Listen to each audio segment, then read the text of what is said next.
Like करें, उसके बाद सब्सक्राइब करें और बेल आइकन को दबाएं ताकि हमारे वीडियोस आप तक सबसे पहले पहुंचे। यहां तो रमजान शरीफ में भी दाढ़ियां मुड़ाकर गटरों में फेंक रहे हैं, यहां तो सूद के हराम के लुक्मों से इफ्तार कर रहे हैं। इफ्तार पार्टियां हो रही है मुसलमानों की। किसको बुला रहे हैं? जिनके पेट नहीं बल्कि उनका हलक भी भरा हुआ है। इफ्तार पार्टियों में मधु उनको किया जा रहा है जिनके हलक भी भरे हुए और जो रोजे से नहीं है। और जो भिवंडी के मुजाफात में, मालेगांव के मुजाफात में, बंबई के मुजाफात में जो रोजेदार बच्चियां अपनी मां से इफ्तार के वक्त कह रही है, मां खजूर भी आज हमारे घर ना आ सकी, इफ्तार का इंतजाम तो कर, उनके लिए कोई नहीं सोचता। ये मुसलमानों की इफ्तार पार्टियां, ये मुसलमानों का अंदाज है इफ्तार कराने का। जिनके रोजे नहीं उनके लिए दस्तरखान बिछाए जा रहे हैं, और जो पानी पे इफ्तार कर रहे हैं, खजूर खा करके जो इफ्तार कर रहे हैं, उनका किसको ख्याल है? मेरे आका फरमाते हैं ये रमजान शरीफ गरीबों के साथ गम गुसारी का महीना है, गरीबों की गमखारी का महीना है।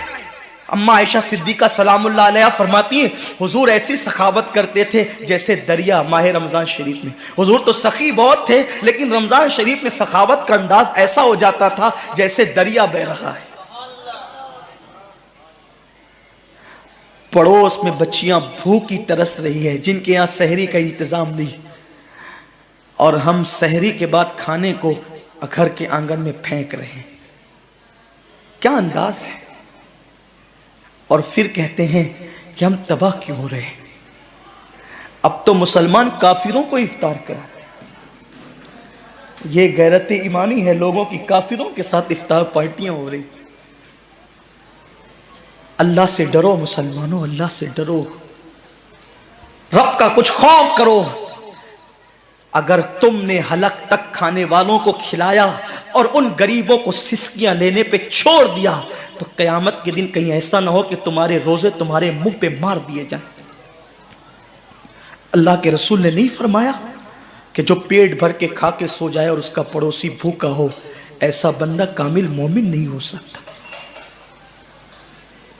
हमने हुजूर की सुन्नत को तर्क कर दिया, बल्कि मेरे करीम आका ने तो यहां तक फरमाया अगर गरीब बस्ती में रहते हो और सालन की खुशबू सालन पकते वक्त 4 घरों में पहुंच जाए, तो थोड़ा सा पानी ज्यादा डाल दिया करो, क्योंकि जिनके घरों में खुशबू पहुंची है उनके घर तक सालन पहुंचा दिया करो। अगर उनका दिल उस खुशबू से टूट गया तो अल्लाह तबारक व तआला उस मामले में भी तुमसे पूछ गछ कर सकता है। फिक्र कहां है? एक बुजुर्ग से पूछा गया इस्लाम कहां है? फरमाया किताबों में। मुसलमान कहां है? तो कहा कब्रों में। इस्लाम किताबों में और मुसलमान कब्रों में। अब क्या बचा है? मैं ये तो नहीं कहता कि लोग काफिर हो गया, अस्तगफिरुल्लाह, कभी नहीं कहता। मेरा मसलक तो इतना मोहतात मसलक है। मेरे इमाम ने कहा अगर किसी के कौल में 99 वजह कुफ्र की हो और एक ईमान का रास्ता निकलता हो, तो हम ईमान की तरफ उस कौल को फेरेंगे।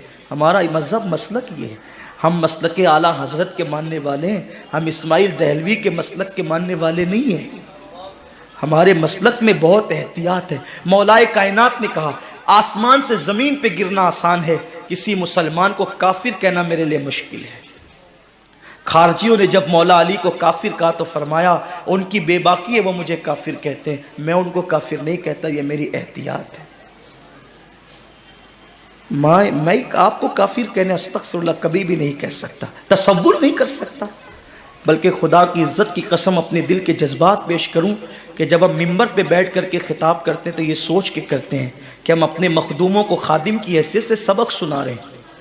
अल्लाह इनकी दुआओं की बरकत से हमारी निजात का सामान कर देगा।